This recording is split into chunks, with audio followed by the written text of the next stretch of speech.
Amen. Gloire à Dieu. Merci Seigneur d'être là ce soir, à la bonne réunion, d'écouter la parole, les chants de cantiques. Et comme Guigui l'a dit, la paix du Seigneur. Moi, si je m'écouterais, et j'ai prêché déjà ici, dans cette salle, je prêcherai la paix de partout où je vais. Et je vous le dis en vérité, j'ai voyagé cette année, je suis parti en mission à la convention, j'ai roulé un peu, et je viens d'arriver, ça fait 4-5 jours ici à l'Est, mais où je suis passé, et j'ai porté un message de paix. Parce qu'on peut dire ce qu'on veut, on peut avoir l'argent qu'on veut, on peut avoir les biens de ce monde qu'on veut. Ce qu'on recherche, l'homme ou la femme recherche dans le monde, c'est la paix. Mais ça, elle ne se possède pas avec le bien de ce monde, elle se possède en Jésus-Christ. Parce que sans Jésus, il n'y a pas la véritable paix. La véritable paix, c'est quand on se met à table, on a faim. Quand le soir, on va se coucher, on a envie de dormir. Ça, c'est la paix. Et ça s'appelle la paix de Jésus. La Bible, elle dit ça, elle dit, je vous laisse ma paix. Pas comme le monde, mais comme moi. Parce qu'il s'appelle Jésus. Et ce soir, je suis content d'être là, venir à la réunion. Ça fait 4-5 jours que je suis arrivé sur la région. Et c'est vrai que je vais vous dire une petite expérience, vous voulez? Et après, je laisse la place.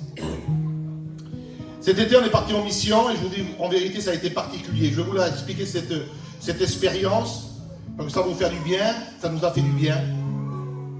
Jésus ne change pas, frères et sœurs. C'est toujours le même. Ce qu'il a fait il y a 2000 ans, il est capable de le faire encore ce soir. Mais qu'est-ce qu'il faut faire? Il faut donner corps, âme et esprit pour Jésus. Pour recevoir de Jésus, ça ne se fait pas comme ça. En disant, une petite prière du matin, une petite prière d'après-midi, une petite prière du soir. Et Seigneur, excusez-moi, peut-être que ce soir, il y a des personnes qui sont comme ça ce soir-là. Mais moi, j'étais comme ça avant, quand on n'était pas chrétien. On était religieux, on faisait des prières religieuses. Mais quand on est un chrétien, quand on est un enfant de Dieu, on a besoin de donner tout pour le Seigneur Jésus-Christ. Et cet été, on était en mission. Et arrivé vers 10h le soir, 9h30, il faisait chaud, on faisait des réunions très tard. Et d'un coup, un frère devait faire la réunion, il n'a pas fait la réunion.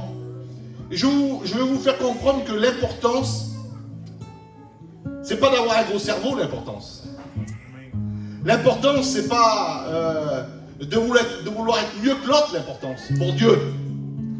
C'est de venir avec un cœur humble et travailler pour Dieu. Et quand on est venu là, le soir de la réunion, le frère devait prêcher, il s'est fait mal, l'autre frère, il était malade. Et à 10h, on m'a donné la place à moi, baby, pour prêcher, pas meilleur que les autres. Mais j'ai dit à 10h, je n'ai pas préparé rien. Mais le Seigneur connaît tout. Et le Seigneur sait tout. Et là, j'ai pris ma Bible, j'ai ouvert ma Bible et j'ai prêché. Et le Seigneur nous a bénis particulièrement, mais très très fort, comme un vent qui venait dans le chapiteau. Et le lendemain, j'ai été voir les frères et j'ai dit, vous savez qu'est-ce qu'on va faire? On va faire une réunion à 4h du matin. Gloire à Dieu. Et tout le monde m'a regardé comme ça, il m'a dit, baby, à 4h du matin? J'ai dit oui. 5h du matin sous le chapiteau et on fait une réunion de prière. J'ai dit, moi, si on me dit, baby, si une dame me téléphone et qu'elle me dit, monsieur Ziegler, est-ce que vous pouvez aller peindre une façade à Aubenas ou à Paris, loin à Paris, si ça paye, j'y vais, mais à Aubenas ou à Marseille autour, à 5h du matin, je me lève et je ne vais pas travailler. Moi, j'aime la chasse, vous savez tous à peu près là, j'ai témoigné déjà. À 5h du matin, je me lève avec une envie pour aller à la chasse, vous ne pouvez pas imaginer. Hein. J'aime bien aller à la chasse. Je mets mes bottes le matin, je fais mon petit café et je pars dans les bois. Je suis heureux, j'aime bien aller aux champignons, je me lève à 5h du matin aussi. L'été, j'aime bien aller à la pêche, je me lève à 5h du matin. Et j'ai pour Dieu, on ne peut pas se lever à 5h du matin. Et les frères m'ont dit, baby, quelle vérité, ce que tu dis, on va se lever à 5h du matin. À 4h du matin, on fait la réunion à 5h. Et je vous le dis en vérité, je vais vous le dire, cette expérience-là. On a fait la réunion. Quand on a regardé la montre, c'était presque 9h. Tout le monde hurlait dans le chapiteau. Tout le monde priait. Un vent, comme si il passait. Vous avez vu, des fois vous l'avez vu, ça la pluie, des fois elle passe à un endroit, mais pas trop loin de vers vous, ou la grêle. Et vous voyez, ça passe, ça va vous dire le bruit que ça fait. On sentait le vent, on sentait l'esprit qui était sous le chapiteau et qui passait. Alléluia. Et qui nous bénissait, on priait le Seigneur. Il y avait un pasteur, vous savez, qui s'il disait en maranouche, ça veut dire il est là, il disait il ocaille. En voulant dire, On le sait que le Seigneur est parmi nous. Mais il disait, baby, il on l'a dit, il est là, il est prévenu, il est devant nous, il est là, il est. Il y a une femme, elle a dit, je vous le dis, elle est venue témoigner, elle a dit, je ne sais pas si je dois le dire, j'ai senti Jésus dans mes bras. Une femme qui est malade et qui est une femme qui passe par la mauvaise maladie, qui a fait la chimio et qu'elle avait besoin de Dieu, cette femme-là. Elle a dit, je sentais Dieu dans mes bras. Et je voudrais juste vous dire ça ce soir. Ce qu'il a fait cet été, je sais qu'il a fait ici, dans cet été, vous avez été bénis par le Seigneur. Mais le Seigneur ne change pas. Et ce petit accent qu'on a mis, il a dit, allez, on va faire un effort pour Dieu. Et je voudrais juste vous dire ça, chrétien, chrétienne. Et je laisse la place.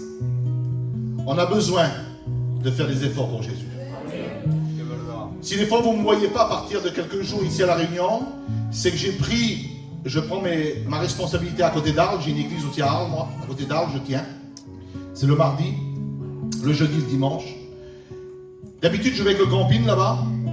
Et j'ai tellement vu à la convention des hommes qui ont travaillé pour Dieu. C'était les 70 années de la mission cette année-là, 70 ans.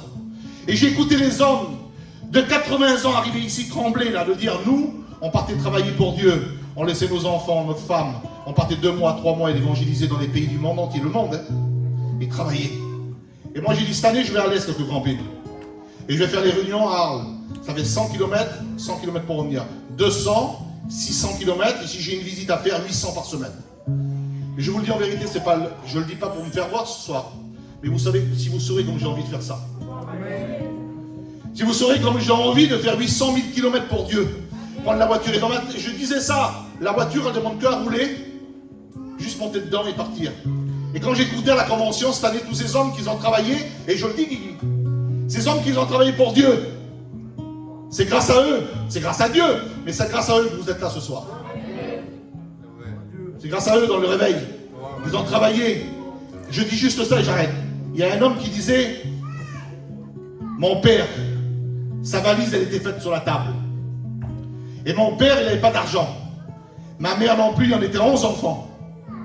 Et là, ma mère préparait sa valise. C'était le fils qui racontait ça. Son père était parti près du Seigneur. Et le fils, il disait ça. Mon père, il était avec nous. Et d'un seul coup, on écoutait un coup de 4 sonnes. Il se tournait. C'était Jimmy. C'était Payan. C'était Cosec. Il disait, et lui, vous savez ce qu'il faisait? Il se lavait vite les mains. Il prenait sa valise. Et il partait. Et les petits disaient, Tata, tu vas où? Je pars pour Dieu. Et il montait dans la voiture.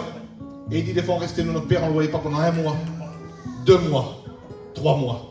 Et ils évangélisaient. Ils partaient de Paris, ils évangélisaient Bordeaux, Marseille, de partout. Et ces hommes-là, vous savez où ils dormaient, ces hommes-là, Jimmy, tous ces hommes-là? Dans les voitures. Le monde, des fois, leur donnait un petit peu à manger, ils n'avaient pas de sous, rien. Dans les années 60, 55, 60, ils ont évangélisé, ils ont travaillé pour Dieu.